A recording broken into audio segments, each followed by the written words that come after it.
Мұнай өндіретін 6 ел ОПЕК-тің шұғыл кеңесін өткізуге уағдаласты. Кеңеске ұйымға мүше елдермен қатар оның құрамына кірмейтін мемлекеттер де қатысады. Бұл туралы Венесуэланың мұнай және тау-кен өндірісі министрі Эулохио Дель Пино айтты.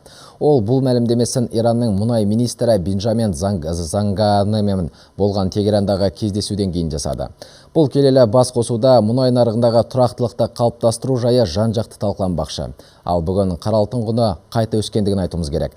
Брент маркалы мұнай бағасы бірден 7,9%-ға өсіп, $35,4 жетті. Ал WTI $32.34 саудалануда. 8,22%-ға қымбаттаған. Бұған дейін ақш-тың энергетика министрлігі бір аптаның ішінде коммерциялық мұнай қорының 7,8 миллион баррельге артып, 502 миллион баррельден асқандығын жариялаған. Алайда жеңіл мұнай қорының көбеюі қара алтын бағасының өсуіне кедергі болмаған секілді.